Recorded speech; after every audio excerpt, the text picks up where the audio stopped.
चरक सूत्रस्थान अध्याय number 2। Chapter का नाम है अपामार्ग तंडुलीय अध्याय। हम पहले भी ये बात कर चुके हैं कि आपको चैप्टर के नाम बिल्कुल याद होने चाहिए क्योंकि एग्जाम में ये पूछे जाते हैं। ठीक है, तो इस चैप्टर में हम लोग पढ़ने वाले हैं जितने भी पंचकर्म के लिए उपयोगी द्रव्य हैं उनके बारे में जानेंगे। और इस चैप्टर में हम लोग 28 प्रकार की यवागुओं का अध्ययन करेंगे। सबसे पहले अपामार्ग तंडुलीय। ये तंडुलीय वर्ड है, उसके लिए आचार्य चक्रपाणि ने कहा है तंडुल का मतलब होता है अंकुर जनन में समर्थ, निस्तुष मीन्स छिलका रहित बीज।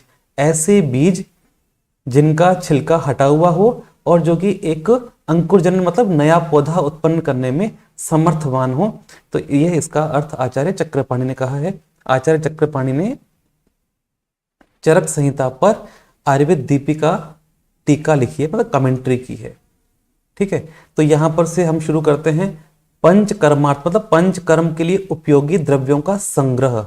ठीक है, तो यहां जो सबसे पहले इन्होंने शुरू किया है वह है शीर्ष विरेचन मतलब शिरो विरेचन के लिए उपयोगी द्रव्य। तो ये इसलिए किया क्योंकि सिर जो है वो उत्तमांग है। ठीक है, इसलिए सबसे पहले इन्होंने शिरो विरेचन की ड्रग्स को काउंट किया है। ये सीक्वेंस भी बड़ा इंपॉर्टेंट है, पूछ लेते हैं कि पंचकर्म के उपयोगी द्रव्यों में सर्वप्रथम किसकी गणना की गई है, तो वह है शिरो विरेचन द्रव्यों की यहां पर गणना की गई है। तो अपामार्गस्य बीजानि, इस चैप्टर का जो शुरुआत है वो अपामार्ग से शुरू हो रहा है, इसीलिए इस चैप्टर का नाम भी अपामार्ग तंडुलीय अध्याय रखा गया है। तो अपामार्ग के बीज विड़ंग, शिग्रु, सरशप, तुम्बरू। तुम्बरू जो है वो होता है नेपाली धनिया। ठीक है, नेपाली धनिया ना। पीलू, आचार्य चक्रपाणि ने पीलू को कहा है कि पीलू उत्तर दिशा का फल होता है। ठीक है, उत्तर दिशा का फल। एला, एला मतलब होता है इलायची। हरेणु, हरेणु एक गंध द्रव्य है। पृथ्वी का, पृथ्वी का जो है बड़ी इलायची को कहते हैं शिरीष बीजम, शिरीष के बीज। लशुन, हरिद्रे, हरिद्रे में यहां पर द्वितीय विभक्ति का प्रयोग किया है, इसका मतलब ये द्विवचन का प्रयोग किया है, इसका मतलब ये दो प्रकार की यहां पर हरिद्रा है। इसका मतलब जो एक तो साधारण हरिद्रा जो ऑर्डिनल हल्दी है और दूसरी है दारू हल्दी, मतलब हल्दी प्लस दारू हल्दी। ठीक है, दारू हरिद्रा इसको कहते हैं। लवण द्वयम, दो प्रकार के लवणों का यहां पर प्रयोग किया गया है। लवण द्वयम से मतलब है सैंधव एवं सौवर्चल, ये आपने ध्यान रखना है।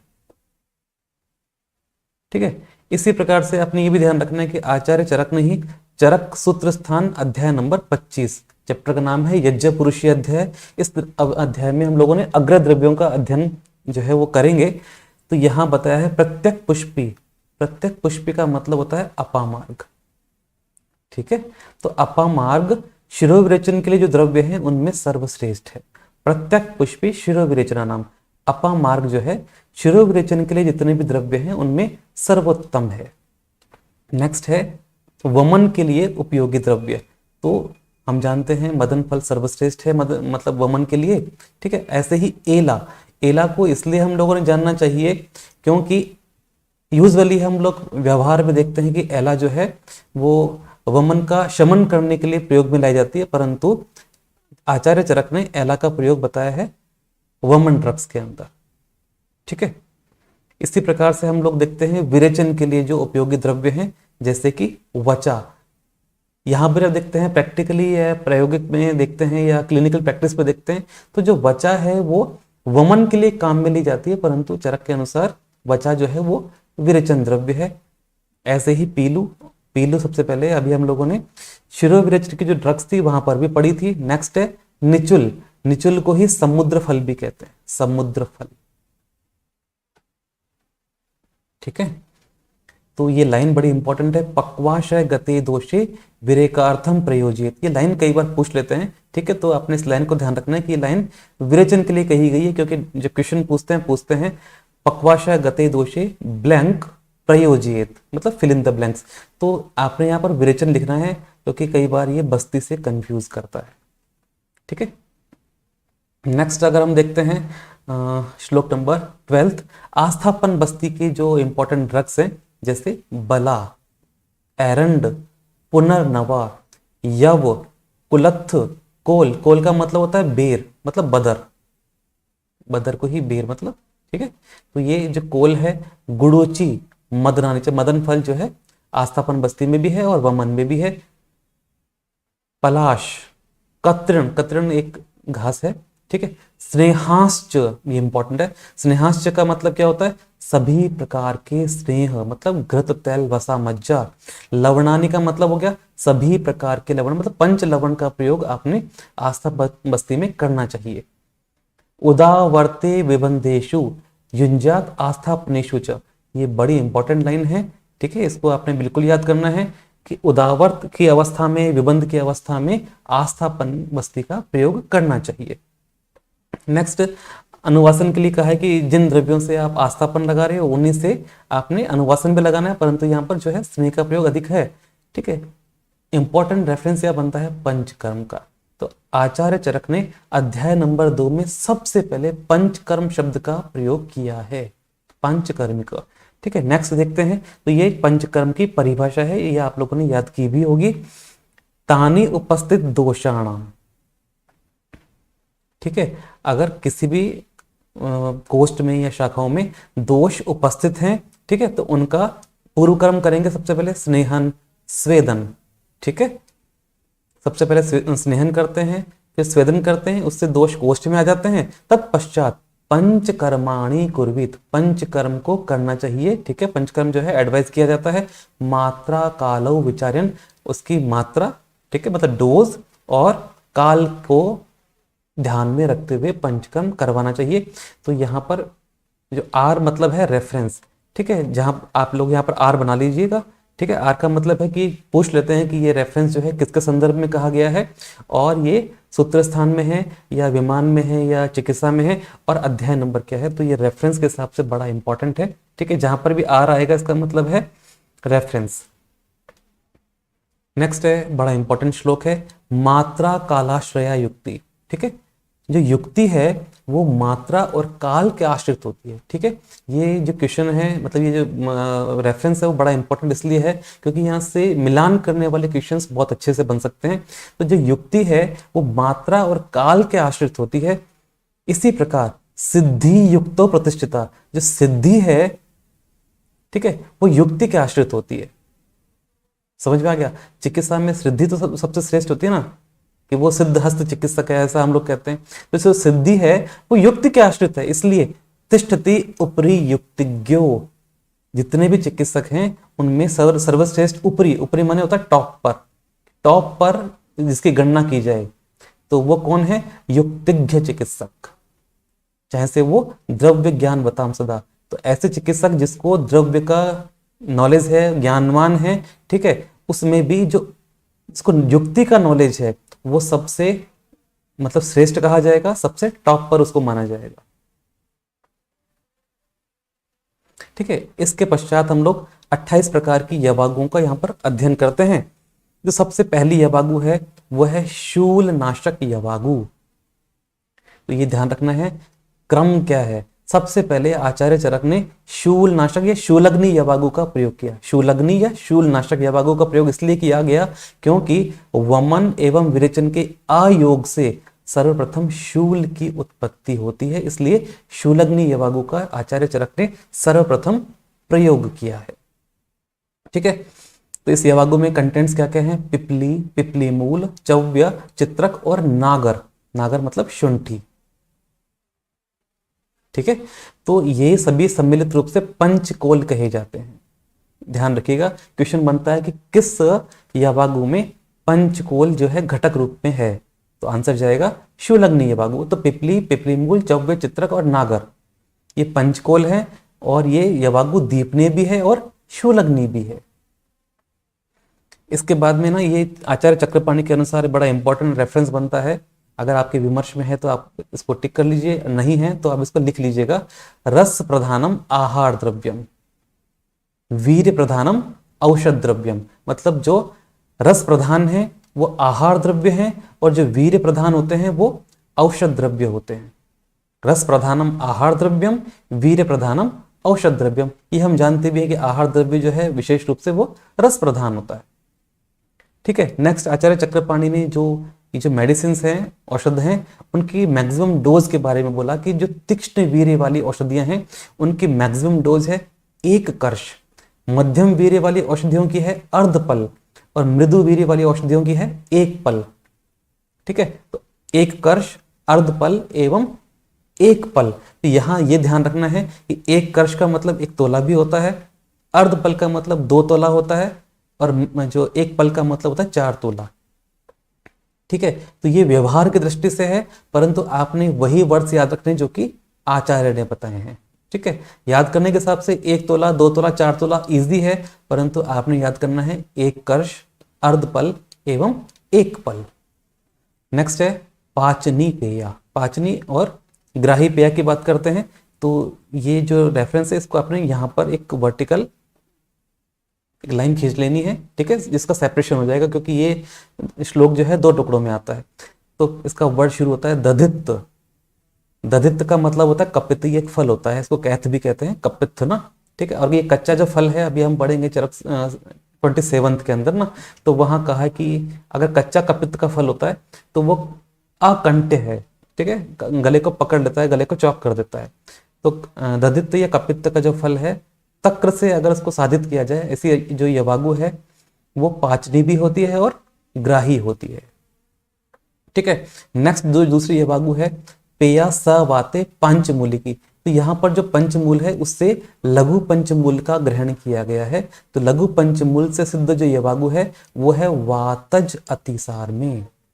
लघु पंचमूल से सिद्ध यवागु का प्रयोग वातज अतिसार में किया जाता है, ये आपने ध्यान रखना है।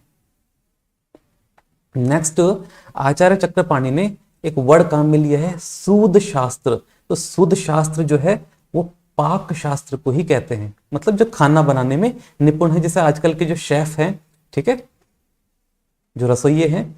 सूद शास्त्र का ही मतलब है पाक शास्त्र। और आचार्य नल इसके विशेषज्ञ कहे गए हैं, ये ध्यान रखिएगा। आचार्य नल सूद शास्त्र के विशेषज्ञ कहे गए हैं। जब आप सुश्रुत संहिता पढ़ेंगे तो वहां लिखा है कि जो रसोई घर है महानस जो मतलब रसोई घर महानस। ठीक है, वहां जो रसोई के लिए किचन के लिए महानस वर्ड का प्रयोग किया गया है। तो इसका जो सुपरवाइजर है वो चिकित्सक होना चाहिए, ऐसा आचार्य सुश्रुत कहते हैं। इसलिए इस वर्ड का यहाँ पर जो है बड़ा इंपॉर्टेंस है। नेक्स्ट है अतिसार में जो, वो भी कौन सा, पित्त कफ अतिसार के अंदर जो यवागु है वो है शाल पर्णी, बिल्व और प्रश्नि पर्णी से सिद्ध यवागु। शाल पर्णी, बिल्व एवं प्रश्नि पर्णी से सिद्ध जो यवागु है वो पित्त श्लेष्म अतिसार के अंदर उपयोगी होती है। नेक्स्ट है छागे। छागे मतलब बकरी का दूध। ठीक है, तो बकरी के दूध से जो यवागु सिद्ध है वो है रक्त अतिसार में काम आती है, रक्तज अतिसार में। और इसके अंदर अगर प्रश्नि पर्णी भी ऐड की गई है, ठीक है, तो बकरी के दूध से सिद्ध और इसमें प्रश्नि पर्णी ऐड की गई हो अलॉन्ग विद प्रश्नि पर्णी, तो ये रक्तज अतिसार में उपयोगी होती है। नेक्स्ट देखते हैं आमज अतिसार में। तो याद रखिएगा अतिविषा से युक्त जो यवागु है वो है सामे। सामे मतलब होता है आमज अतिसार। ठीक है, स प्लस आम है ये ना, दीर्घ संधि, स प्लस आम, साम मतलब स प्लस आम मतलब आमज अतिसार। ठीक है, तो अतिविषा से युक्त जो यवागु है वो है आमज अतिसार में। नेक्स्ट है स्वदंष्ट्रा। स्वदंष्ट्रा मतलब होता है गोक्षुर। तो हम वैसे ही जानते हैं कि जो गोक्षुर है उससे सिद्ध जो यवागु है वो मूत्र कृच्छ में है, और इसके साथ में फाणित भी ऐड किया जाता है। याद रखिएगा फाणित। ठीक है, फाणित जो है वो इक्षु विकारों में सबसे अधम कहा गया है। ठीक है, ऐसा अभी हम लोग जब पढ़ेंगे चरक सूत्र स्थान 25 वहां पर है इक्षु विकारों में जो सर्वश्रेष्ठ है वो तो है शर्करा, और जो सबसे अधम है मतलब सबसे जो खराब है वो होता है फाणित। तो मूत्र कृच्छ में फाणित और स्वदंष्ट्रा से जो सिद्ध यवागु है वो है मूत्र कृच्छ में मतलब डिस्यूरिया में। नेक्स्ट बात करते हैं कृमिग्नि। तो कृमिग्नि में जब भी आता है तो विडंग सबसे इंपॉर्टेंट है। विडंग से सिद्ध यवागु है, इसमें तक्र भी ऐड की गई है और सुवर्चिका ठीक है। जिसको सज्जी खार भी कहते हैं, सज्जी खार। हिंदी में गलत लिखा है, इस बुक में बहुत मिस्टेक्स हैं, ठीक है। जो नई प्रिंट है इसके लिए तो सब्जी खार कर दिया गलत है, ये सज्जी क्षार होता है। नेक्स्ट है जो पिपासा के लिए, तो यहाँ पर भी एक बड़ी लाइन खींच लीजिएगा। पिपासा में जो यवागु काम में ली जाती है वह है लाजा से सिद्ध। तो जब भी हम लोग लाजा वर्ड देखेंगे वो हमेशा तृष्णा या पिपासा में काम आता है, लाजा, ठीक है। चावल की जो खील होती है ना, इसी को लाजा कहते हैं। तो ये पिपासा में है। नेक्स्ट है सोमराजी विपाचिता, ठीक है। सोमराजी मतलब होता है बाकुची। बाकुची से सिद्ध जो यवागु है वो है विषग्नि, ठीक है। ये बड़ी इंपॉर्टेंट है क्योंकि जो बाकुची है वो कुष्ठ में भी है और विषग्न भी है। नेक्स्ट हम देखते हैं वराह निर्यु है। वराह मतलब जो है पिग, सुअर जो है उसके मतलब मांस रस है, उससे जो सिद्ध यवागु है वो होती है बृहणी, ठीक है, पुष्टि करती है। जबकि जो गवेदुक है ये एक प्रकार का तृण होता है, तृण मतलब घास। उससे सिद्ध जो यवागु है वो होती है कर्षणीय, कृश कर देती है, पतला कर देती है, ठीक है। नेक्स्ट देखते हैं सर्पिष्मति। सर्पी माने होता है घी, तो घी से युक्त बहुतिला, इसमें बहुत सारे तिल सीसेम डाले हुए हैं, ठीक है। तो वो क्या, और इसमें लवण अगर मिला रखा है, हमेशा याद रखिएगा अगर स्नेह के साथ अगर लवण का प्रयोग करते हैं तो वो उसके जो स्नेहन में शीघ्रता करता है। तो इस प्रकार की जो यवागु है वो है स्नेहनी यवागु। सर्पिष्मति है, बहुतिला है और लवण पे ऐड किया गया है। जबकि कुश आम्लक निर्यु है। कुश एक प्रकार का तृण है, घास होती है, आम्लक आम्लकी होता है, ठीक है। इसका जो निर्यास है या निर्यु बने होता है क्वाथ। निर्यु का मतलब होता है क्वाथ। शामाक का नाम, शामाक जिसे हम लोग कई बार फास्ट वगैरह व्रत वगैरह होता है तो जो शामाक का सेवन करते हैं वो सब शरीर में रूक्षता करता है, कोष्ठ में रूक्षता करता है, विष्टंभ कर देता है, ठीक है। ड्राइनेस जो है बॉडी में वो उत्पन्न करता है। नेक्स्ट बड़ी इंपॉर्टेंट है, दशमूल से सिद्ध जो यवागु हैं वो कास, हिक्का, श्वास और कफ को दूर करने वाला है। ये पीछे मतलब एक पीजी में क्वेश्चन पूछा गया था, वहां पर ऑप्शन में डाला गया था कि दशमूल से सिद्ध यवागु का प्रयोग निम्न में से नहीं करते, तो ऑप्शन में जैसे कास, हिक्का, श्वास डाला और एक अलग कर दिया, ठीक है। तो अपने पूरा ध्यान होना चाहिए, तो बड़ी इंपॉर्टेंट है। नेक्स्ट भी यमके, यमक मतलब दो प्रकार के स्नेह का कॉम्बिनेशन, जैसे घी प्लस तेल, घृत प्लस तेल, अगर इनका कॉम्बिनेशन है तो उसे हम लोग यमक कह सकते हैं। तो यमक में मदिरा से सिद्ध किया गया है अगर कुछ, तो ये पक्वाशय है ना, थोड़ी सी मिस्टेक है ना, पक्वाशय। इस बुक में थोड़ी सी मिस्टेक्स हैं, थोड़ा सा आप करेक्ट कर लीजिएगा। पक्वाशय रुजापहा, पुरानी बुक काफी अच्छी है परंतु जो नया बुक जो अभी कंप्यूटराइज होकर आया है इसमें मिस्टेक्स हैं। तो पक्वाशय रुजापहा, तो यमके मदिरा सिद्धा पक्वाशय रुजापहा। इस लाइन को आप बार बार इसी तरीके से पढ़ेंगे तो आपको याद रहेगी, अगर आप लॉजिक लगाएंगे तो याद नहीं रहने वाली है, ठीक है। मैं फिर एक कभी वीडियो बना दूंगा कि हम लोग श्लोक कैसे याद कर सकते हैं या कोई जो पॉइंट्स हैं, स्पेशल पॉइंट्स हैं, वो कैसे याद करना है, ठीक है। पर आपने बार बार पढ़ना है, सबसे इंपॉर्टेंट है अभ्यास। यमके मदिरा सिद्धा, यमक में मदिरा से सिद्ध की यवागु है तो वो पक्वाशय रुजापहा है। 28 पर जाते हैं, तो शाकई मांस तिलई माशी। शाक मांस मतलब शाक मतलब पत्ते वगैरह जो है, ठीक है, लीव्स वगैरह होती है ना, हम लोग सर्दियों में सेवन करते हैं, जैसे बथुआ है, ठीक है, जितने भी ग्रीन लेफी वेजिटेबल्स हैं वो सब शाक है। मांस, मांस रस हो गया, तिल हो गया और माश। तो ये जो माश है, माश का मतलब होता है उड़द, ठीक है। वर्चो निरस्यति, तो इस प्रकार की जो यवागु है वो मल को बाहर निकालने वाली होती है। जबकि इसका अपोजिट हो गया जम्बू मतलब जामुन, आम की गुठली, आमरास्ती। दधित मतलब वही कपित्त, ठीक है। उससे जो सिद्ध यवागु है वो सांग्राही की होती है, मल को रोकने वाली होती है।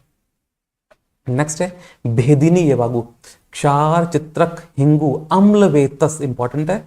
उससे जो सिद्ध यवागु है वो होती है भेदन करने वाली, ठीक है। भेदन मतलब मल को बाहर निकालने वाली यवागु होती है। नेक्स्ट बड़ा इंपॉर्टेंट है अभया, अभया माने होता है हरित की, ठीक है। ये सभी यवागु बड़ी इंपॉर्टेंट है और ये मान के चलिए यहाँ से क्वेश्चन एक, कम से कम एक क्वेश्चन तो आपको एग्जाम में, हर एक एग्जाम में देखने को मिलेगा। विश्व मतलब होता है शुंठी, विश्व मतलब शुंठी। ये प्रैक्टिकली भी बड़ा इंपॉर्टेंट है। अगर आपके क्लिनिकल प्रैक्टिस में कोई पेशेंट है, उसको बहुत अधिक क्या है, आदमान है, बात का अनुलोमन नहीं हो पा रहा है, आफरा आ रहा है, तो वहां पर आप उसको हरित की और शुंठी का अगर काढ़ा बना के दे देते हैं, दोनों को साथ में बराबर मतलब जो है मात्रा में देकर और काढ़ा बना कर देंगे तो तुरंत ही उसका वात का अनुलोमन हो जाएगा। क्विक रिलीफ करता है, मैंने बहुत से पेशेंट्स में इसको ट्राई किया है और सभी जगह ये काम करता है। तो अभया और विश्वई मतलब शुंठी से युक्त जो यवागु है वो वात का अनुलोमन करती है। नेक्स्ट देखते हैं, ठीक है, तक्र से सिद्ध यवागु, याद रखिएगा तक्र से सिद्ध यवागु जो है वो घृत के व्यापद मतलब घृत के जो कॉम्प्लिकेशंस हैं उनको दूर करती है। तक्र से सिद्ध यवागु घृत के व्यापद दूर करती, जबकि तैल के जो व्यापद है वो कौन कर रहा है, तक्र पिण्याक।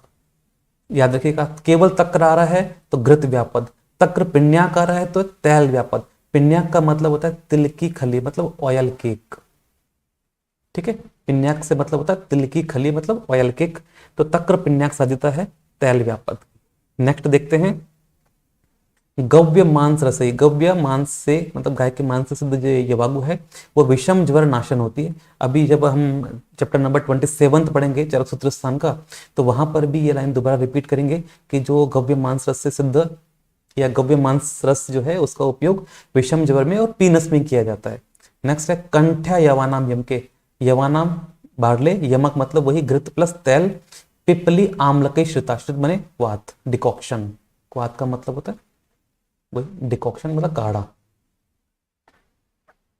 तो जो यवानाम मतलब बारले, यमक मतलब घृत प्लस तैल, पिपली और आमलक से सिद्ध जो यवागु है वो गले के लिए हितकारक है, कंठ के लिए हितकारक है, उसका जो स्वर है वो सुधर जाता है। नेक्स्ट है ताम्र चूड़ रसे सिद्धा रेतो मार्ग रुजापहा, ये क्वेश्चन भी बहुत सी बार एग्जाम्स वगैरह में पूछ लिया जाता है। ताम्र चूड़ का मतलब होता है मुर्गा, ठीक है, तो मुर्गा से जो सिद्ध यवागु है वो रेतो मार्ग मतलब शुक्र मार्ग, शुक्र मार्ग में अगर कोई पेन है रुजा है तो वहां पर उसको इससे सिद्ध यवागु का प्रयोग करना चाहिए। ताम्र चूड़ रसे सिद्धा रेतो मार्ग रुजापा। नेक्स्ट है वृश्य सा माश बिदला, ठीक है, माश मतलब उड़द, तो हम जानते भी हैं सर्दियों के अंदर उड़द के लड्डू बना के खिलाते हैं जो कि वृश्य होते हैं। घृत क्षीर उपसादिता, ये जितने भी ड्रग्स हैं घृत है क्षीर है ये सभी वृश्य होती हैं, तो ये सब जानते हैं।